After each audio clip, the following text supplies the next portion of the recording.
Welcome back. Fortunes. Santa's coming to town tonight, and I've been invited to spend Christmas Day with my daughters, their husbands, and children, born and unborn, over in Palo Alto. I don't have a Christmas tree. I have stars, white, red, and silver, perforated paper stars perched on thin white metal poles that light up the windows. I bought a container that emits the scent of pine just for effect and maybe for nostalgia. I know Christmas is about the birth of baby Jesus, but in my house it was also about baking cookies and making eggnog and watching Frosty and Rudolph and the Grinch and listening to Nat Cole sing about chestnuts roasting and those velvet notes floating all the way up the stairwell into the girls' room. I love watching them, but the poorly wrapped gifts under the tree, and on Christmas morning, hearing them gallop downstairs in their red and white candy cane PJs with the feet in them.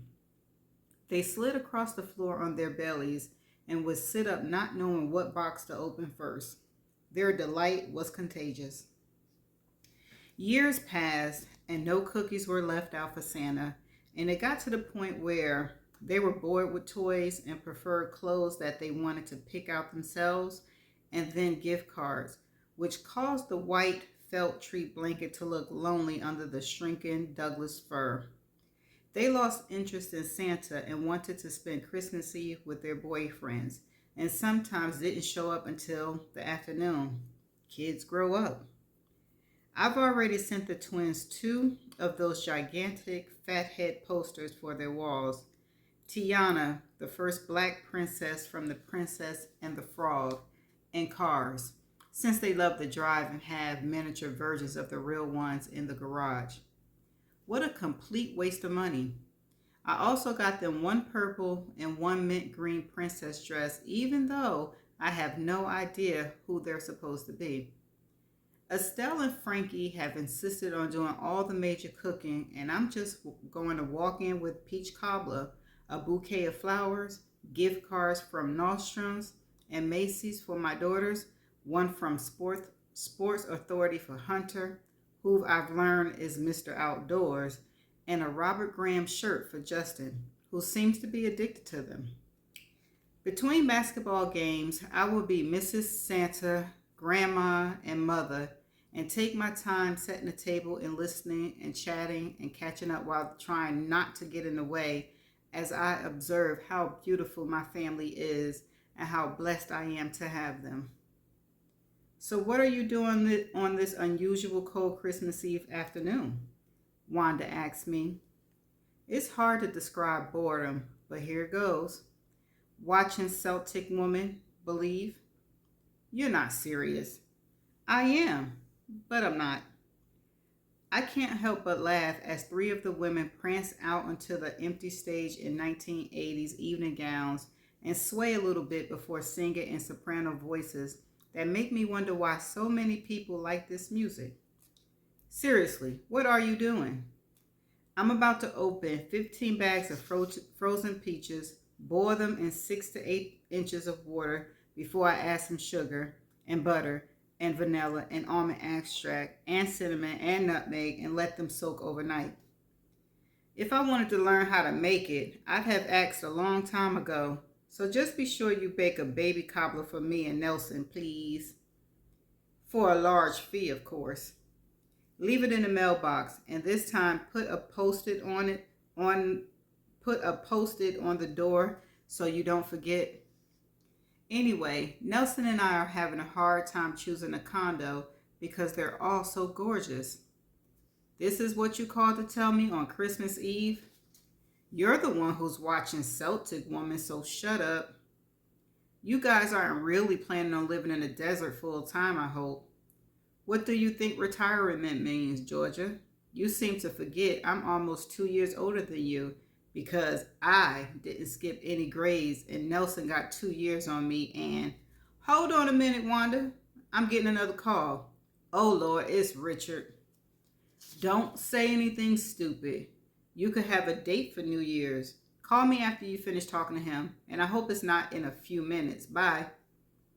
My heart is pounding like a teenager as I click over. Hello, I say, as if I don't have a caller ID. Merry Christmas, Georgia. It's Richard. Am I catching you at a good or bad time? Merry Christmas to you too, Richard. I just finished taking a peach cobbler out of the oven and was just about to start wrapping a few gifts. How are you? Exhausted, but otherwise I'm fine. I'm officially a Bay Area resident. That's great. So where are you living? Well, I'm staying with my parents in San Francisco until I find something to buy. With his parents? It's a buyer's market, that's for sure, I say. I know, but I'm not in any major hurry. My parents own a fabulous Victorian and they rarely come upstairs because of their health. Is he serious? So how long have you been here? A couple of months now. I need to clear up a lot of loose ends before I left LA. And of course, everything takes longer than you think.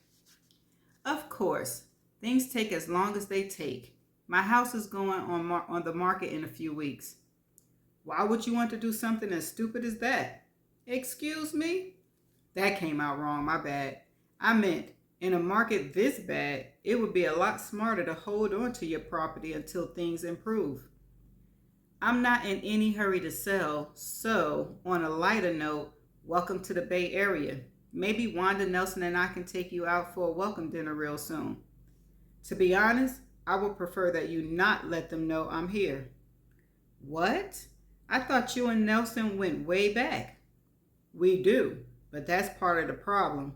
Too far back, and though he's truly a nice guy, we really don't have that much in common anymore. So I prefer to keep my distance. Is this bastard for real?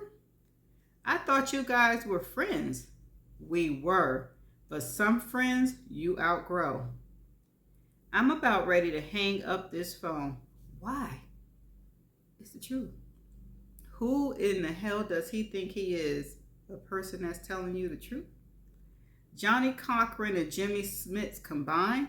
He sure doesn't sound like the Mr. Fun guy and the Mr. Sexy that I met. What a phony son of a bitch. This is true. Now who's being phony? Hypocrite. So why'd you come to their dinner party, which he and Wanda had on your behalf, portraying yourself as a longtime friend? Because he insisted after I decided I was moving up here. Might as well reach out. Reach out? Okay. So Georgia, I called because I was wondering if you'd like to have dinner sometime.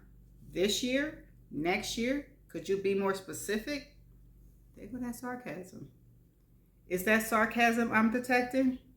I think it is, Richard. You came across as a different kind of guy when I met you. And what kind of guy was that? Exactly. Fun, quick, warm, intelligent, and lighthearted. Well, sorry to disappoint. Good talking with you. Maybe we'll run into each other this year or next. And the bastard hung up. And what you expect? I don't call Wanda back. I'm too pissed off, not to mention disappointed. This is why it's so hard to find a decent man. When you finally meet one you feel a twinge of excitement about and it feels mutual, before you get a chance to even start what you think could possibly end up blossoming into a potential relationship, he doesn't say something so stupid or arrogant or dumb or ignorant or insulting or reprehensible or disrespectful or all of the above that reflects his legitimate personality traits, which are so unappealing or a complete turnoff that it becomes crystal clear there's not much he can do to make you want to turn that knob back to the on position. Richard is a perfect example. After years of going through this, it wears you out. Of course, Wanda calls back. I'm now in my PJs drinking a glass of wine. So, do you have a date for New Year's or what? No. What the hell did you say to blow it, Georgia? I thought you guys hit it off quite well at our dinner party. He's phony as hell, arrogant as hell, and he completely misrepresented himself. I don't know why Nelson count him as a friend. To be honest, Nelson doesn't really like him. He was kind of a jerk when they were in business school together, and he was getting his JD at the same time. But he was always too slick for Nelson's taste. So why you try to hook her up with him then? They really must think you need somebody, girl. Then why the hell did you guys want me to meet him? I just asked that question. Because we thought maybe he matured. He aged. Did he mention anything about getting in touch with Nelson and me? No, he didn't. Good. Here's hoping we don't run into him anywhere. Be just our luck. So what are you guys doing for New Year's? Probably watching the ball drop. To be honest, we usually TiVo it because sometimes we just can't hang. Remember when we used to go to one party after another and get home the following day astonished it was a new year? Yes, I do. And we danced all night and our feet hurt so bad we walked down the street barefoot carrying our pumps. Some of my favorite memories, honey. And we stumbled into some all-night diner, had another drink to wash down breakfast, and then threw up. Wanda signs. Those were the good old days. Well, I might put on my pajamas and make some popcorn and drink champagne and smoke a joint and dance right along with the young folks partying on television. Did you just say smoke a joint? I was just kidding. It sounded cool though, didn't it? Not really. Well, I would like to make a promise to you, Wanda. I'm listening. This is the last New Year's Eve I'm sleeping alone. Forgive me for bringing this up, Georgia, but didn't you say say the same thing last year? Ho, ho, ho. Okay. On Christmas morning, I baked 2 peach cobblers, put one in the mailbox for Wanda and Nelson, and leave early for Palo Alto. Estelle and Justin's street is so perfect, it feels straight out of Pleasantville, and I'm just waiting for the no colored sign to pop up out of nowhere. The trees look like they're staring at the cars passing by. Their leaves so motionless, it feels like earthquake weather. Their house is one of the smallest on the block, but still not small. The garage door is up. I park behind their 2 SUVs and next to Frankie and Hunter's used red RAV4. The twins must be able to hear through wood because that door flings open and the purple and mint green princess run out into the garage and wrap their polyester arms around me and say, "Merry Christmas, Granny!" And then, "Thank you for our fat heads and these beautiful princess dresses. We love them." And they both take me by the same arm and attempt to drag me inside. But my car door is still open because the flowers are sitting on the front seat. When we get inside, my pregnant daughters, who are both finally starting to look pregnant, are wearing Santa hats and tight jeans and t-shirts, and we hug and hug. Hunter, who was engrossed in a basketball game, runs to give me a squeeze, and then Justin runs down the stairs to do the same. We are one big happy freaking family. Merry Christmas, everybody. My daughters are pretending to cook in the kitchen. There must be at least 4 cookbooks spread out on any empty counter space. What happened to the peach cobbler? Justin asks. It's in the car. Feel free to go get it. It's on the back seat, but it weighs a ton and it's still warm, so be careful. I'm hoping some of the juice spills, Mom, he says. Can I help? I ask the cooks. We've got this covered, Mom, Estelle says. We've been up all night, Frankie says. You mean you and Hunter spent the night? Why are you so surprised, Mom? I'm not. Just ask. So sit, relax, have a glass of wine, watch some basketball with Hunter. I don't like basketball, but I like Hunter, so I sit next to him and the twins curl up next to me. And I try not to laugh at their beige Uggs sticking out from under the hem of those princess dresses. It smells like Christmas. It even looks like a gingerbread house in here. Estelle is old-fashioned and loves white and jewel tones and stained glass and fat, stuffy sofas and things made out of brass and copper. I recognize a golden turkey and an already baked ham, honey-baked ham, and what I know are gratin potatoes, and those creamy green beans I've never quite understood the appeal of, and rolls just waiting to go into the oven. We have a wonderful meal. Dinner was delicious, I say. We can burn, Frankie said. We sure can, and thanks, Mom, Estelle says, looking somewhat preoccupied. I assume it's hormonal. So, how you're both feeling these days? I feel pregnant, Estelle says. I feel fat, Frankie says with a smile. It's because you're getting fat, Estelle says. No, she's not, Hunter says from the family room. She's getting rounder and she's beautiful. Frankie has a so there look on her face, and Estelle passes a phony smile back to her brother-in-law, who's now jumping up and down because of a three-pointer. I pass on the cobbler, but opt for coffee. I'm ordered to sit and sip and not to help clean up. My cell phone rings and I can't imagine who it could be. And I answer it without looking. Hello? Merry Christmas, Georgia. It's James. Harvey. I stand up and my daughters are apparently wondering who's causing what feels like a smile. Merry Christmas to you too, James. How are you? Good. Skiing in Tahoe until after the new year and wondering if you'd like to have dinner sooner rather than later. My treat. That sounds like a plan. Do a black diamond for me. He laughs. Will do, and have a happy new year. After I press in, I look over at my daughters, both of whom have their hands on their hips with a smirk and a question on their faces.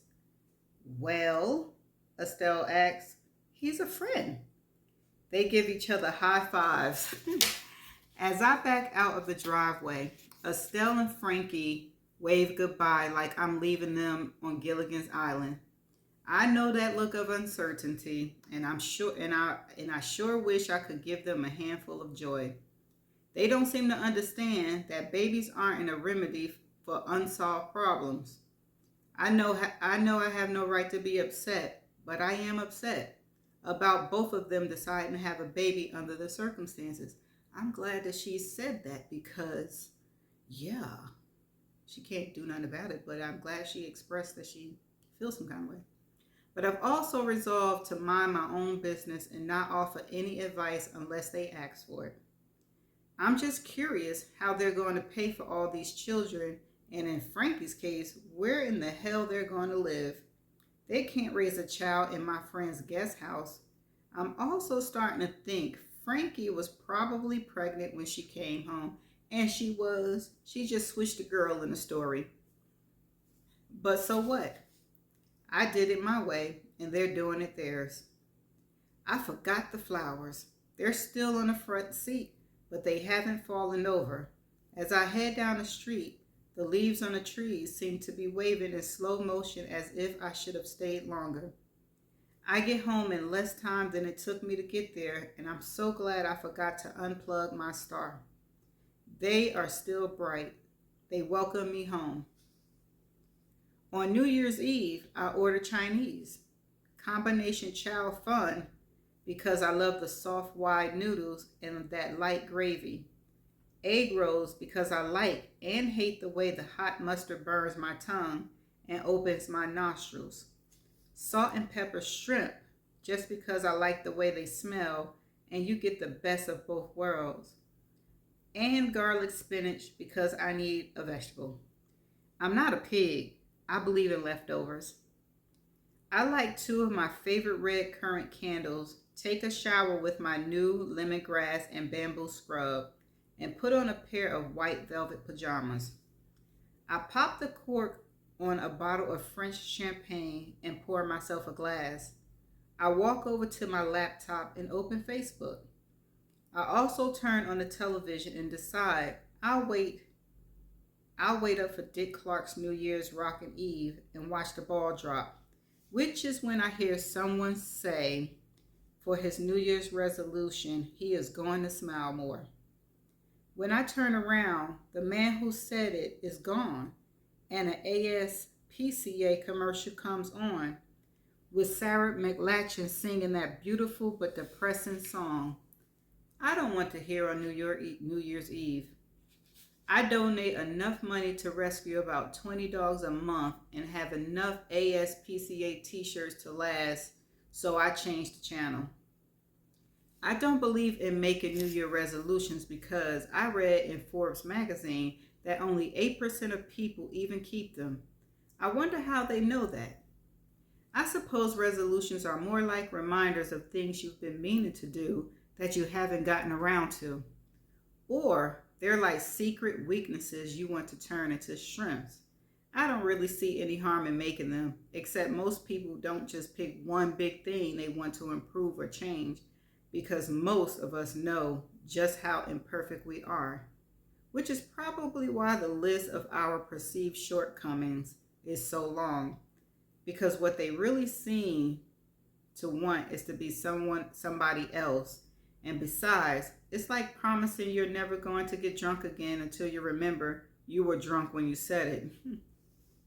My Chinese foods get here before I have a chance to finish my second glass of champagne that was worth every dollar I paid for it, and I eat standing up and put the rest in the fridge. I take all 4 of the fortune cookies I never eat over to the desk and crack them open one by one.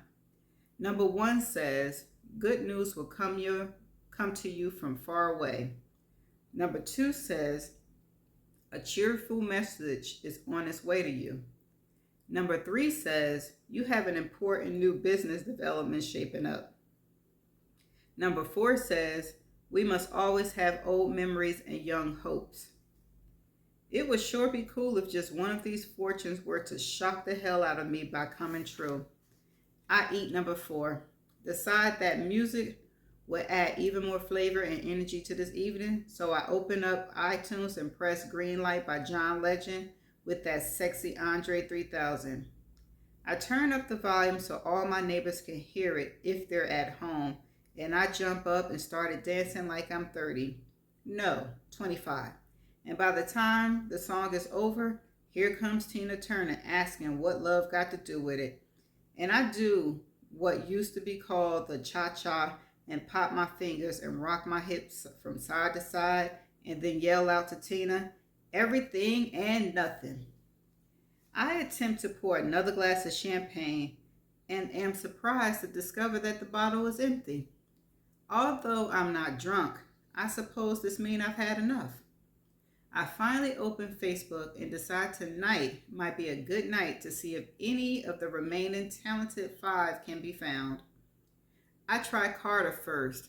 He saved my life and never knew how his bravery turned my heart into a warm, wet sponge. Will you look at those Emerald Mountains? What a backdrop. Apparently Carter has become the old man in the shoe because he got 8 kids, 22 grandkids, 5 great grandkids, which might explain why his hair is white and his skin looks like old leather. He's a retired chief of police in Charlotte, still married to the same woman he was married to when I met him. Oh, Oliver, a minister. See what giving up drugs can do? Not, as the young kids say, laugh out loud. Seriously, Oliver was quite the philosopher. I learned a lot about life from him, a lot of which I think I forgot or failed to apply. I mean, here I am drunk. What am I celebrating? A new year? He would tell me I could come up with a better reason than that. And Lord, did he wear me out with the orating. It was definitely his mind I loved because he wasn't all that heavenly in bed. I had to work too hard for an orgasm. Look, he's married, no children, and lives in Chicago. I forgot he was from Chicago. Lance isn't on Facebook, which means he's probably behind bars. He was a smooth operator who conned me, and Lord only knows how many other young women to fall in love with him. How'd he do it? With that smile. He was smart as hell and could out-talk you on almost any subject. I can't leave out the unbelievable sex, or I should say that What he did with his tongue would make any woman or man fall under his spell. But I pretended not to care about him and made him think I didn't take him seriously and was just doing him what he was doing to me, using him for sex. I failed at faking.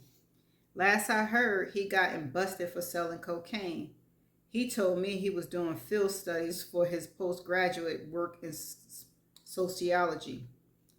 And there's the too good to be true David, who after months of on again, off again, dating, called out of the blue, told me he was moving to New York to work in theater and would not be in touch because he found me too insipid and uninteresting, but wished me a good life and then hung up. He wasn't exactly a thrill a minute either, and a one-trick pony in bed, but he was socially wild and fascinating, which is what kept me wanting to spend time with him. A few months later, he called from New York to apologize for his crassness and said he was just having an episode and was now taking his medication. Well, it looks like he got clear and found his true calling. He's a television producer in Toronto, been married since 2005 to a Canadian woman. And here's Eric, the man responsible for resuscitating me after my post-Michael divorce hiatus. His status is blank. Hold on, he's standing in front of one of my favorite restaurants, Toulouse Petite. I don't believe this. It's right here in San Francisco and within walking distance from my office. I've eaten there at least 10 times since it opened a few years ago and never saw him. I think I'll move Eric to the top of this list. But this is what I really want to know. Where in the hell is Waldo, aka Abraham? Oh, they. I realized I may in fact be drunk. So I slammed the lid of my laptop shut, and it makes it sound like it's letting all the air out of its computerized soul. I laugh at this. I look out the window and it's raining again. I cut my chin inside my palm, and I bet each one of these guys is probably ringing in the New Year's with the one they love. That's the end of this chapter. Okay. Fortunes. That's what the name of this title of this chapter was. The only fortune it mentioned was when she went to the Chinese food and got fortune cookies. Do a title match? Maybe. But I'm glad that she finally expressed how she was disappointed that her daughters got pregnant. I know they're grown, but the situation, that they're in. Frankie don't have a pot to piss in, and Estelle and her husband are going through some things. So why bring children into the mix, like I said? And did Richard do something? Like, did he say during their conversation? I didn't understand what he said that, kind of like took her over the deep end. And it's okay, because she kind of dodged the bullets, so per Wanda and Nelson. But I was confused as to why the conversation went left so quickly. And unless I missed it, unless I read it wrong. But all right, so anything else in this chapter? Oh, okay. So she looked up the 5 guys on Facebook and she found what they're doing, and she left off with Abraham. Is Abraham her first love and her only love? Because I don't know. I'm kind of confused why she's trying to look up the guy who hurt her really, really bad. I think. Was Abraham the one that got away? But okay. Hopefully we find out, right? Okay, so I'm going to see y'all in the next chapter. Bye.